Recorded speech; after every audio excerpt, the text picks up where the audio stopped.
Welcome to our next topic, algorithms and AI, or is technology affecting how we consume, behave, and even vote? First part is AI and algorithms, the basics. AI, it's everywhere, even on artificial intelligence powered wolves to look after and deter look after livestock and deter other predators in Japan. And while they're going, they have a camera to collect information on the livestock and its status and where it is and whether any of it has been taken. But it's truly frightening.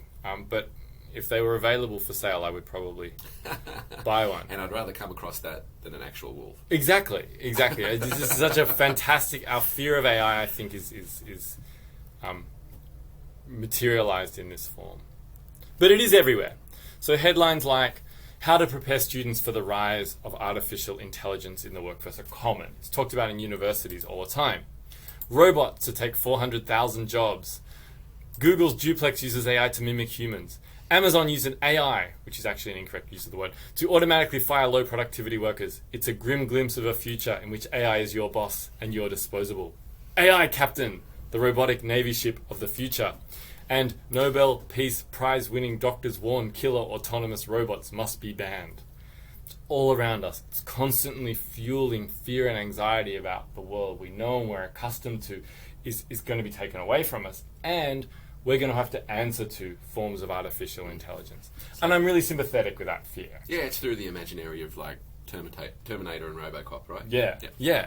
And that one about, Google uses AI to fire you, I think is something we all fear, because in many occupations, it's often not AI, but some kind of computer-generated performance measure that determines our worth. And that's very frightening to people. Yeah. But I think you should relax. It's all just computers doing human mind work. What's so scary about that? So AI is rapidly becoming a central part of contemporary life. I just want to clarify some of the definitions and understanding of this first part so we know what we're dealing with and what we're talking about here. So often when AI is talked about, it's imagined as artificial general intelligence, sometimes referred to as the singularity or superintelligence that will overtake humanity. And that is a more misleading way in which AI is used in everyday life. But it's this idea of a general, like a HAL supercomputer or a HER. So you see it a lot in science fiction movies. It's this all-encompassing general intelligence. It's like a replacement for a human. And you have people maybe like trying to prolong their lives to reach the singularity so you can like download your brain and then live forever and that kind of thing. And then you have a body being farmed somewhere else that you can put it in. But some AI researchers think that this is not only many decades away, but may never occur. And the reason it's important to point that out is that while artificial intelligence can do a lot of human work, it often doesn't do totalizing human work, just in particular applications. So Margaret Borden, who's one of the great writers about AI, states that artificial intelligence seeks to make computers do the sorts of things that minds do. And that's actually probably the best kind of everyday understanding. It can replicate what a mind can do, but not in a totalizing general intelligence way. So it might be better to think of AI agents as a heterogeneous set of techniques and tasks rather than a single thing. One of the many problems we have with AI, as Marvin Minsky put it, who's again a really great kind of computer scientist who had a good social science kind of bent, was that it can be what he calls a suitcase concept. And so a suitcase concept means we gather up all kinds of things and throw them into it. We gather up robots. We gather up automated systems. We put in surveillance mechanisms. We put in data.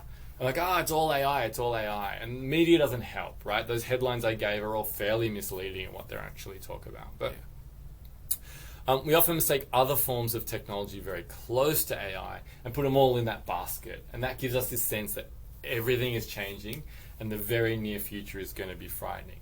I think it's important to keep that idea at play, but to take a few things out of that sort of suitcase. So it's very hard to understand exactly what AI is, and I think that's why we put a lot in that suitcase. And it's a little unclear what's in it and what should stay out, what it encompasses, where its boundaries are, what to make of them, who drives it. And in one of the readings we have for this topic is that whole idea of actually trying to really just tease out, well, who actually does drive these things? And at the same time, we're continually bombarded with images and headlines that do roll it all into one concept, that roll the whole future into the concept. Like, before long, robots will be doing that job, or before long, the workforce of tomorrow won't need to be able to write or read or do any of these things. Yeah. Robots will do it for us. And as much as there's techno-dystopia kind of media versions of that, there's also kind of techno-utopia versions of Yes. it. They're kind of promoting those things as some kind of, future utopia.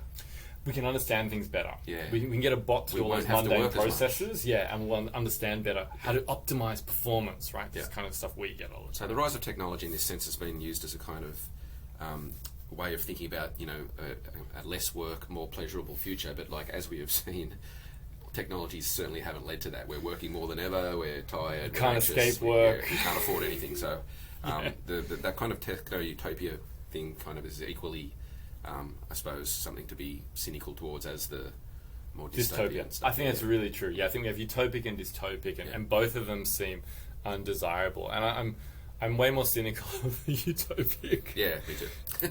So, helpful terminology, the idea of patterns. Okay, so most instances we're talking about machine learning. That phrase is also a little frightening. The machine learns and it's going to come and like strangle me in the night. But machine learning basically means a machine can learn from data without being explicitly programmed, usually running on an algorithm, which we'll talk about in a little bit.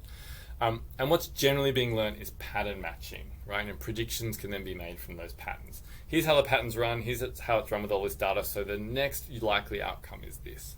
So machines have the outcome and capacity to learn from data in ways that are autonomous, so they don't need humans at every step, and adaptive. They can change to changes in that data, changes to that material. And that's really the key to artificial intelligence. So those two words, autonomous and adaptive.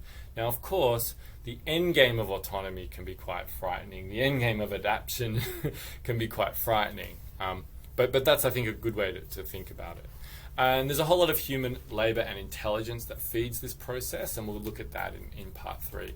The one key point to highlight is that the predictions of machine learning are based on probabilities or approximate calculations, which is quite different to rogue elements, right? We think that once that there's autonomy, things will go rogue, but they generally won't go rogue outside a set of possibilities or calculations. Some of those can be brutal and violent, for sure. That's part of what is fed into machine learning. So while the outcome of calculations will be known, the process of the outcome is what remains so opaque and hard to discover and find out. And that's part of machine learning tends to be known as the black box. So now the approximations are not just a problem in itself, but do perhaps matter in different circumstances. So it's not the idea that machines can approximate, it's what they're approximating and what the kind of real world outcomes of those might be. So, if software puts the wrong name on a face in the photographs on your phone, or we had an example in one of our earlier topics where we had a picture of people mining, and the predictive text headline was like a rubbish dump, a field of waste or rubbish dump or something like that. That's a problem, but it's not a dire problem, right? It can be inconvenient, but it's not going to have too many adverse effects. But however, the same kinds of processes could have resourcing effects. It could lead to someone being fired. It could result in arrest or a drone strike that destroys a house with people living inside. So knowing the limitations of approximations matters much more when the stakes are much higher. So I guess there are mundane elements to this, and there are catastrophic life and death experience to this. So one of the things you've probably heard a lot about as part of machine learning and AI that is having real world impacts and really exposes the limitations of artificial intelligence is facial recognition. And facial recognition is software that maps, analyzes, and tries to confirm the identity of a face in a photograph or a video. It's really ubiquitous. It's becoming more and more common. You've likely been subject to it at some time.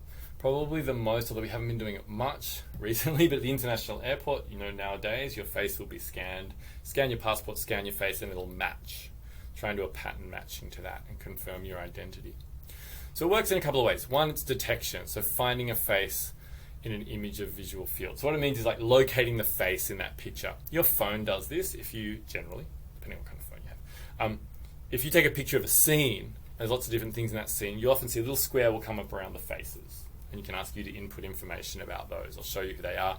And if it will then match from your camera roll a whole lot of different ones, it'll say memories of Steve, and then all kinds of pictures of Steve will come up. So in a sense, that seems fairly harmless. The second is analysis or attribution. It maps faces, often measuring the distances between the eyes, the shape of the chin, the distance between the nose and mouth, and converts that into a string of numbers or points known as a face print. That's where I think it starts to get a bit more hazardous, and that's where it stores that information, it reuses that information, and often reuses it to great consequence and with a lot of mistakes. Some colleagues and I looked at some of the origins of these distance measures for characterizing faces in what was called the Mahalanobis distance function, who was a Bengali statistician in colonial India, and he used the same facial mapping techniques to measure caste and tribe for statistics. A very racial physiological categorization of people from this caste, eyes are this far apart, and this and this and this and this. What's really fascinating, and why this was an article worth writing, is that the distance function pioneered in that period is still part of facial recognition technology today, both the data that feeds it and the basic principles behind it. So you think about this high-tech, sophisticated technology draws upon examples from racist science from the 1930s as part of its fundamental, from eugenics, exactly. So you've got detection, analysis, and then recognition. Can this face be recognized? So it takes a face print and adds to a database to confirm an identity. These databases often have flawed distance measures, racial bias, gender bias, especially for uses binaries for gender, so it's very difficult to identify beyond that.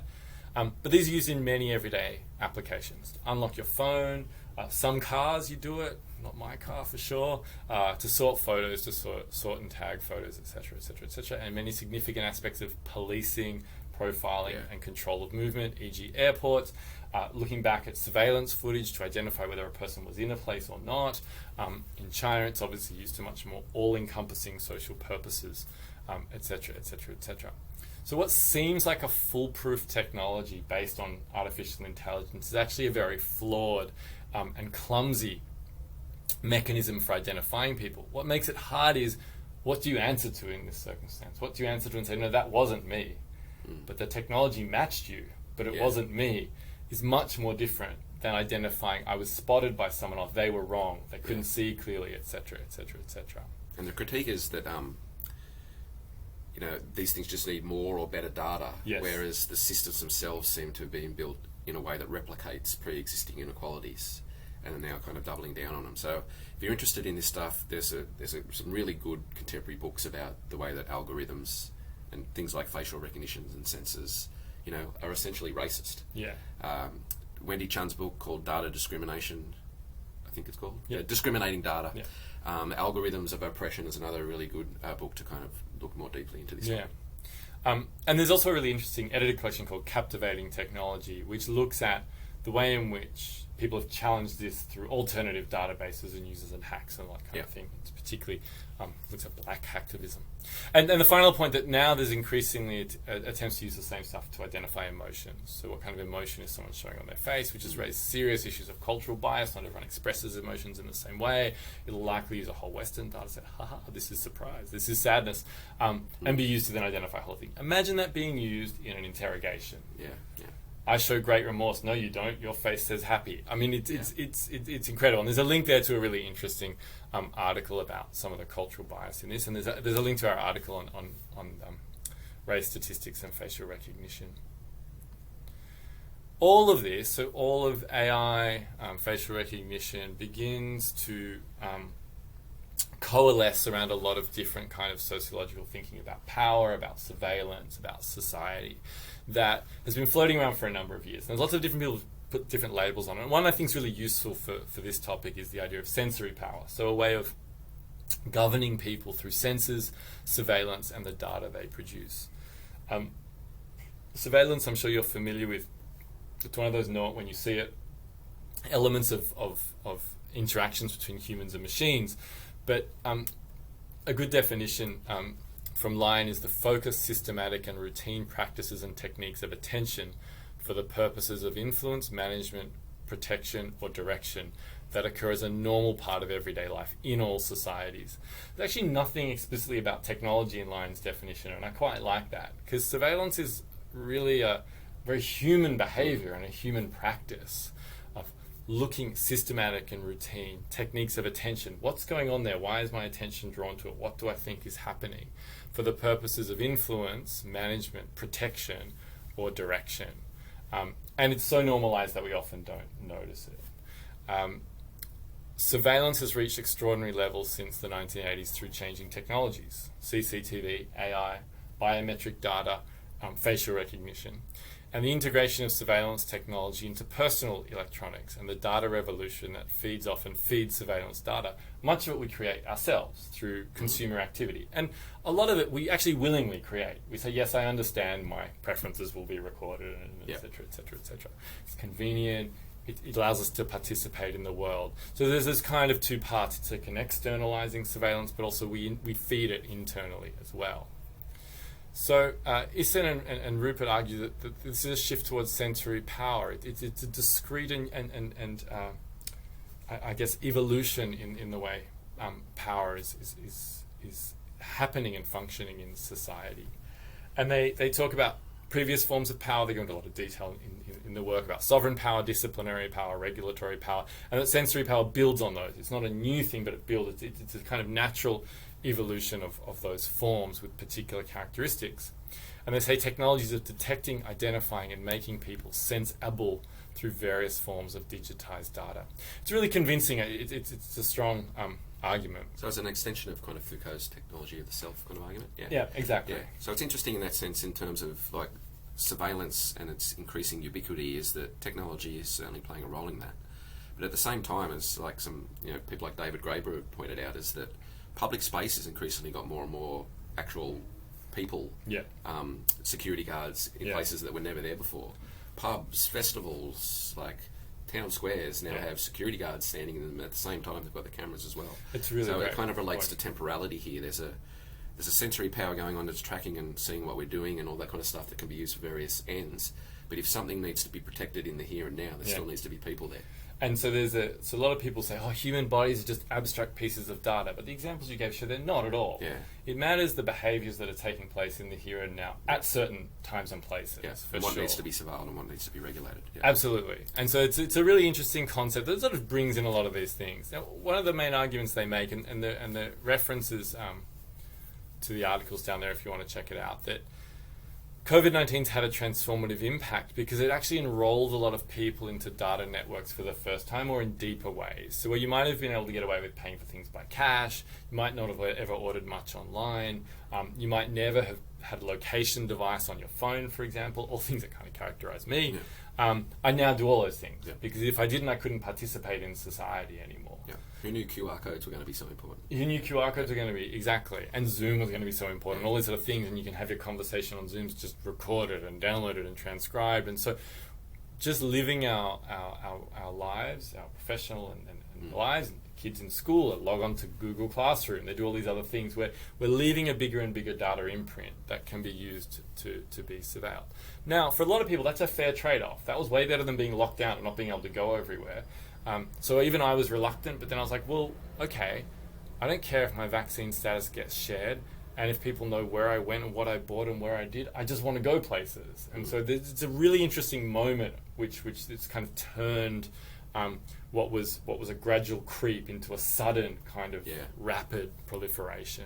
I think people are reflexive about it as well. People know they're kind of giving up something here, but like make some kind of calculated choice about like, is it worth like staying at home to like actually experience in day-to-day life? Okay, I'll just allow these things to happen so I can kind of keep getting on my life. So the technology has kind of creeped in a way that it's become a kind of window or door to be able to just do things that used to be normal. And it's interesting too in different societies. So a place like Singapore, there's been a lot of interesting research. Most people are deeply enrolled in surveillance to begin with. Yeah. Right? Any transaction, most movement, most things. So for there wasn't a huge difference. Yeah. Whereas you look at it, look at a place like Nigeria or like India, where there's quite a lot of technology enrollment among sort of upper and middle classes, but almost none for working and lower classes. And so for people there, you had to be enrolled into this technology to make it through. Open bank accounts, for example, for the first time, where you couldn't get money and couldn't get paid because you couldn't go see the boss to give you your cash and all these sorts of things. So it has been a process we're still not sure of its extent and consequence, but I think in our society we Yeah. can clearly see it's ramped up the intensity of sensory power. And I think the way that it's kind of expressed in Australia is like, you know, in a general sense, the people that maybe were blowing up about having to use QR codes to get in places or wear masking in places tended to be people that never had any kind of pressure or exclusion of going into places in their lives. Again, tend to be relatively, you know, privileged white people, the ones who were blowing up enough, because all of a sudden they were having their take it granted, I can go anywhere whenever I want kind of preferences threatened. And now there's some limitations on your movement and some tracking. Yeah. And seeing what's really interesting about COVID apps, data, and the kind of spatial practices that they brought in was that a lot of the COVID safe apps, for example, initially were actually tracking the health status of bodies, you know, moving through space, you know, notifying, testing, isolating. In some of those early days, the app was able to tell you, there's been a case where you just were. And so there was, in a sense, a public health benefit to it. But it wasn't just an abstraction of data. It was actually a way of datifying individual bodies, whether they had the virus, whether they've been in contact with someone with the virus, and then later whether they were vaccinated or not, or how much vaccination, which is a pretty big leap in the kinds of surveillance technology that had existed previously. And I guess the final point is to say that humans are not just passive subjects of sensory power. It's not simply applied, but it's experienced by subjects, agents, and audiences who define, judge, and have feelings about being watched or a watcher. Back to what we talked about in one of our early units about socio-technical systems. Humans and machines are entangled in systems. Marx, not Karl, contemporary Marx, talks a lot about Ring. You know, that app that you can have on your doorbell, and it's saying, you know, that we're also citizen surveillance. We surveil other citizens all the time. You can buy cheap cameras to have on your house. You can look at who's coming in your driveway. You can watch your pet when they're out. So we're spying on each other as much as we're being spied upon by some nameless machine. And I think that's a really important point to note too. Okay, on to part 2.